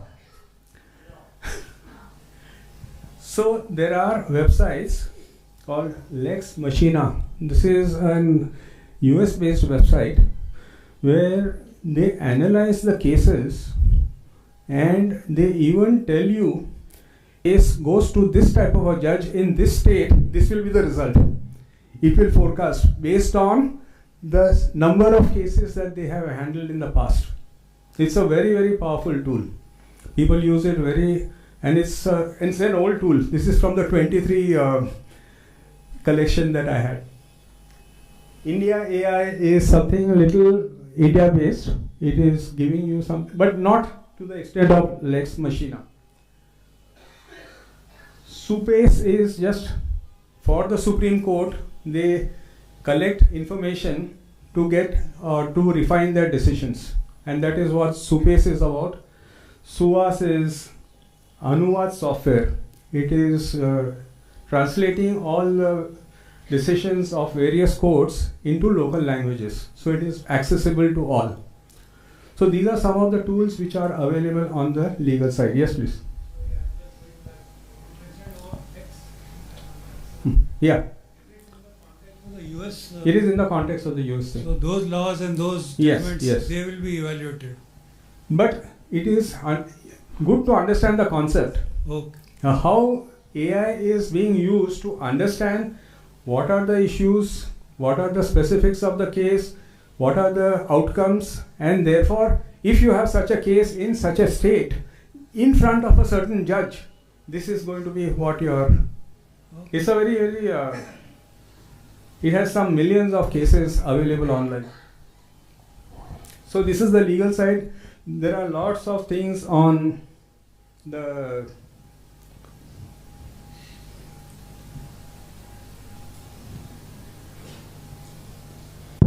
which AI to use. So I just asked ChatGPT, which AI should I use? Give me a table. And it gave me this entire table. Don't take a photo, you can just ask. Anytime you can ask. So what are the specializations of each AI? I don't know if I can expand it for better. No, I can't expand it. Yes, please.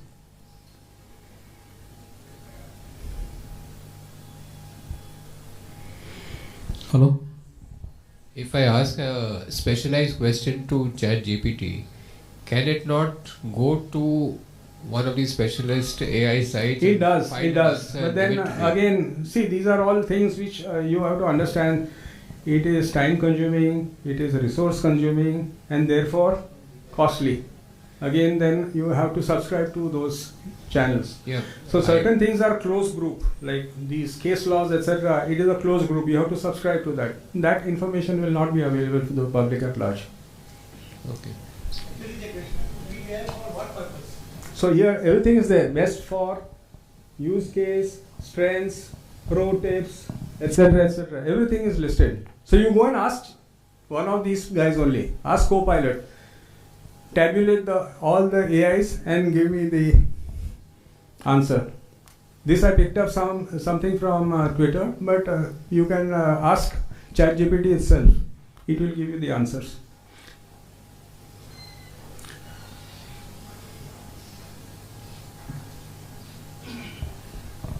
Okay, this is one thing I wanted to introduce before we go to the shortfalls, etc. This is called AI Fiesta.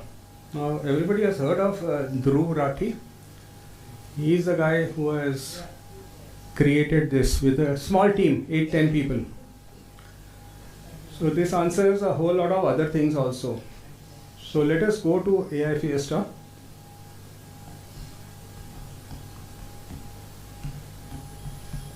It is called aifiesta.com. Okay, I have to log in.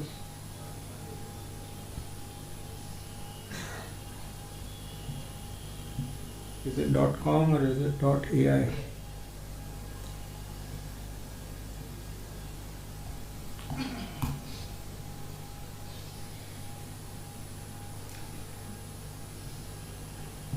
So here also you log in as usual.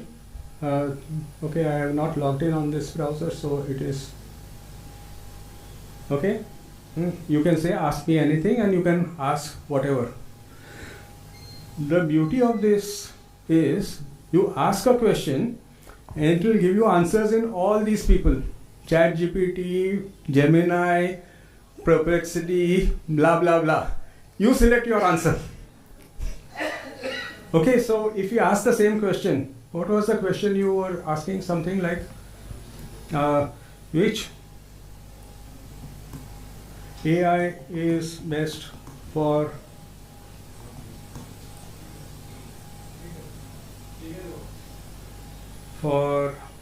legal work? Good. Here, India. For civil cases, criminal cases, or whatever, you can just go on.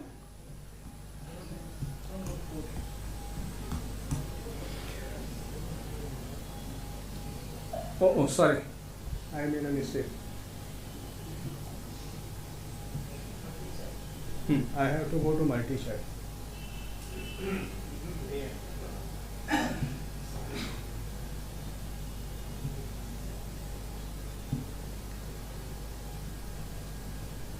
So multi-chat is the one which gives you answers in multiple AIs. Okay, so which I'll just make it brief, is the best AI tool for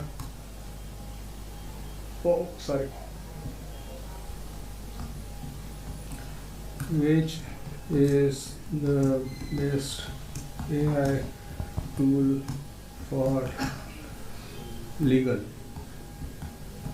in India. Normally when you are going from India, it will understand that you are asking for India only. Okay, so there is something called multi-chat and there is something called Super Fiesta. So I'll just explain to you the difference between the two. Now it is showing you Gemini is saying this, GPT is saying this, Grok is saying this. He's got some 5-7 things. Cholesterol, Kimi, it has got DeepSeek also, I think. Grok is there. Perplexity, Sonar Pro. Gemini. It doesn't have, I must warn you, it doesn't have a co-pilot. But it has got 5. Then you can even switch off. I feel that Gemini I don't like, or I don't like DeepSeek. So I can just switch on or off. Disable this and the remaining I can see. This gives me more work, because then I have to read each one and then decide which one is most appropriate. So then what I do is I go to Super Fiesta. What Super Fiesta does is it identifies based on my query which is the best tool to use, and then it will give me results only of that. Sorry? Yeah. So now if I say which is the best, everybody has this. This one, now I am asking in sorry, I did not make the change. Yeah. So in Super Fiesta, it is only looking at one particular tool, sonar. It is the best to answer this according to AI Fiesta. But then I may not like what he says.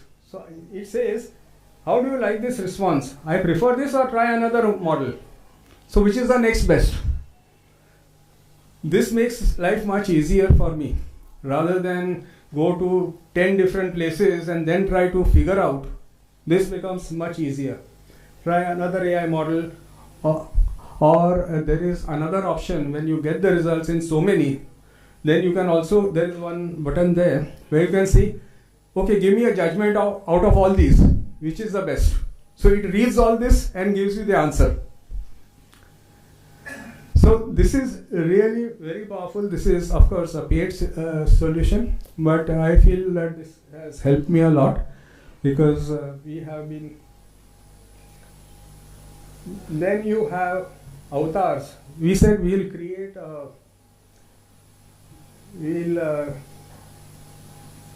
so here you have all these avatars. Converse with legends of history. You ask a question to Mahatma Gandhi, and what Mahatma Gandhi will feel about the answer, you will get that particular oriented solution.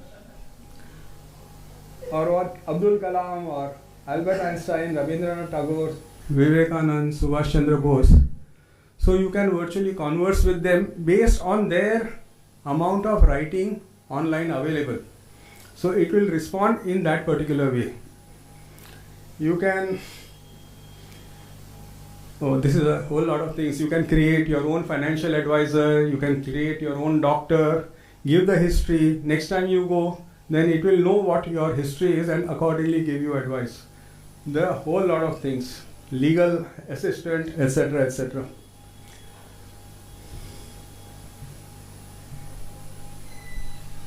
And this is the place, I forgot to mention that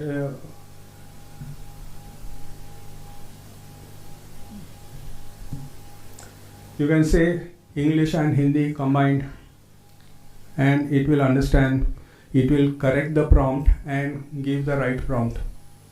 So if you say my son is wanting to do this और उसका 9th standard में fail हो गया है, what is to be done?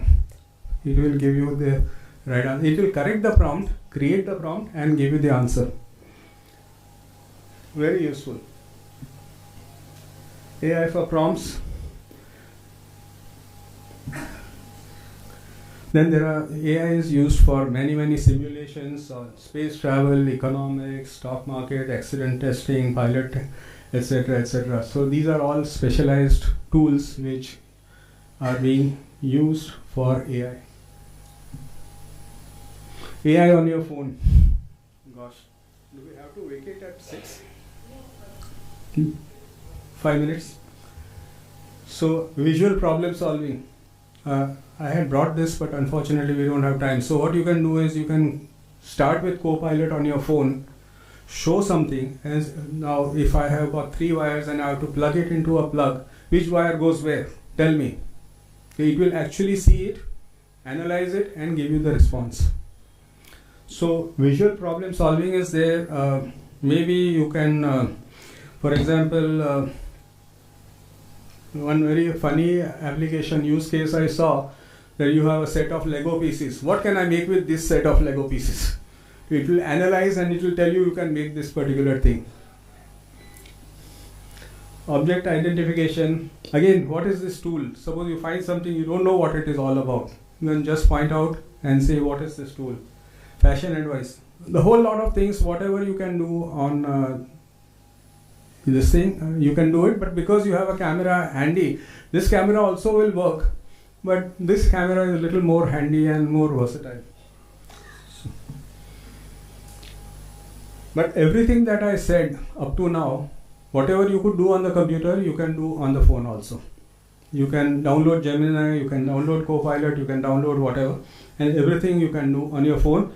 And as I said, always we can always speak out rather than type out.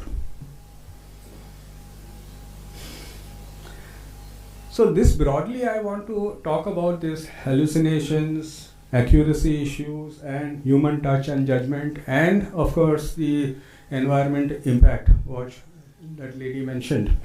So these are all things which you have to take into consideration. Your analysis, for example, where is that gentleman? I think he left. When he said, "Ki I gave a problem," it gave me a wrong reply. That means you knew the answer.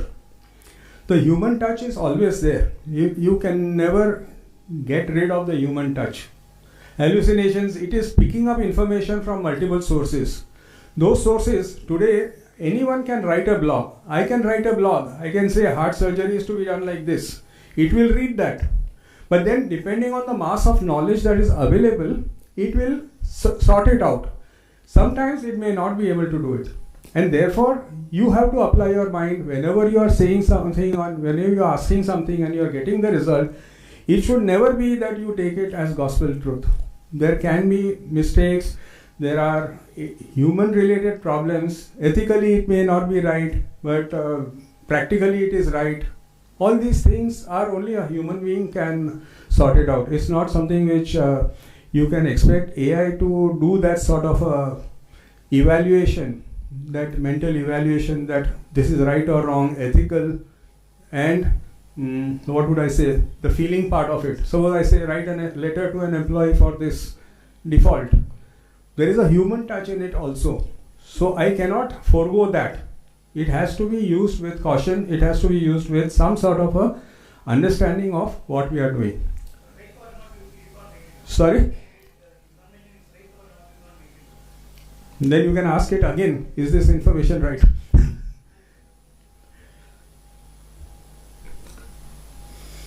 So I think with this, yeah.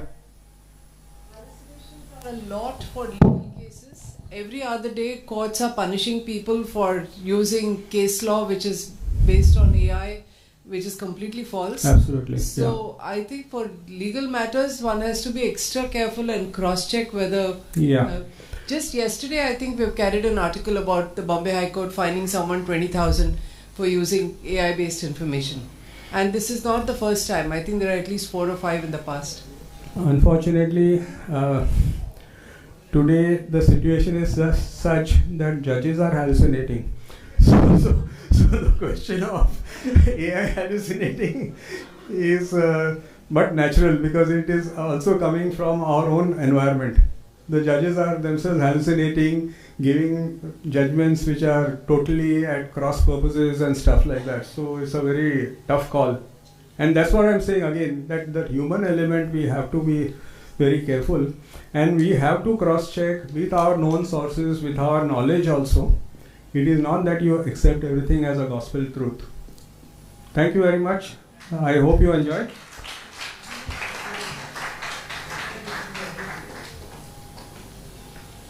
Anyone wants to ask any questions? I am. Yes, please.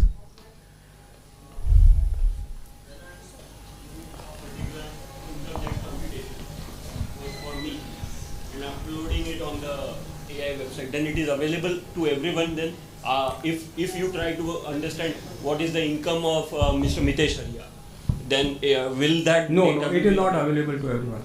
Okay. There is a fair degree of confidentiality. There is a fair degree of confidentiality. Okay. So whatever I share on the this AI tools, it will not be available publicly, right? It is not available at all. Suppose I am meeting Mr. Devashish and I am shaking hands with him. I can tell AI, show that I am hugging him. It will do it. It takes my data, processes it, gives it back to us. It doesn't hold anything. How much data will it hold? Trillions of queries coming up every day. It will not happen that way. Yes, please. On the basis of what you say, we can become a bit more efficient with the use of AI.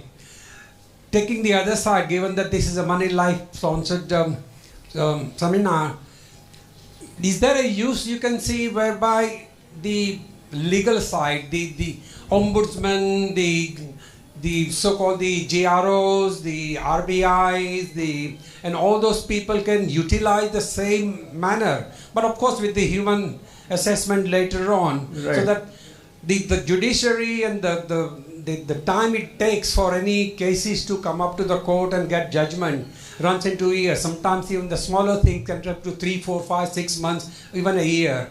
So what are your views on that subject, sir? No, so as I said, like they can use AI to gather the information and then take a call. Ultimately, this is more for information gathering rather than taking a ethical or a judicial call. A judicial call will always remain individualistic. It is meant for speeding up. I showed you some websites where Supreme Court collects all the data from so many courts across the country as well as from its own court, and then it evaluates. But then the data is also and each case has a different variation. So that sort of a thing will always be there. So AI is evolving so fast. There is so much information overload. Today we learn something, and in the next 2-3 months there's another better LLM within a week. So how we rapidly, especially senior citizens, we need to rapidly be in touch. Keep reading and keep attending. Yes, we have to, because it's evolving so fast. There's so much information overload. We just can't no keep choice. Up. Yeah, there is no choice in this. Unless you keep abreast.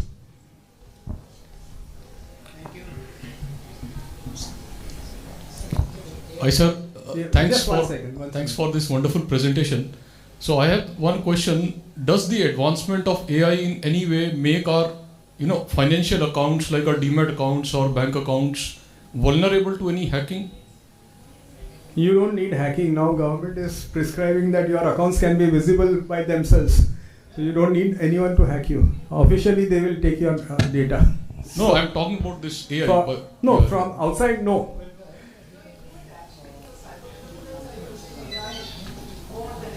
Yeah. See, all your accounts are any case online and vulnerable, I would say. The chances of a thief getting into your computer and getting it and somebody getting it online, they are almost equal, I would say. Government themselves are hacking. So there is nothing 100% secure. That is my... Sorry. Just last question, please.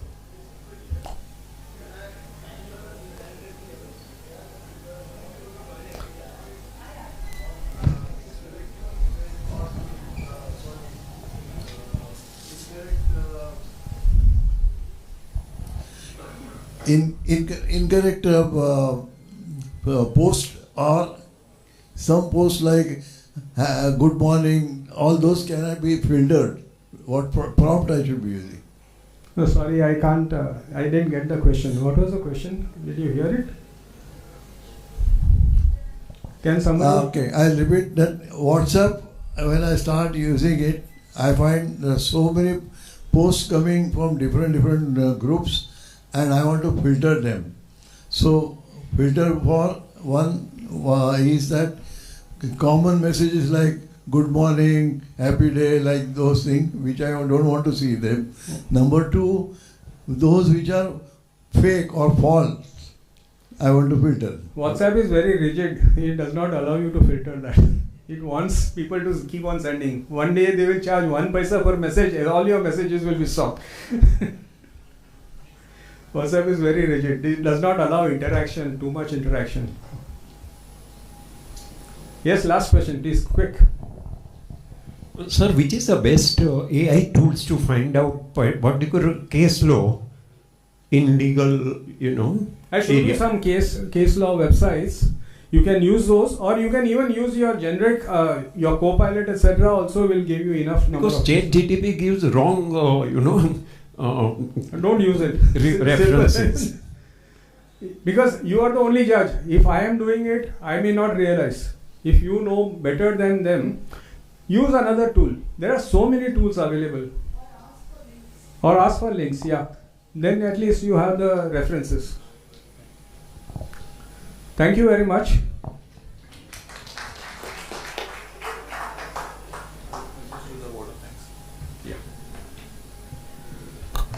As we come to today's close of the session, I would like to briefly thank everyone who made this possible.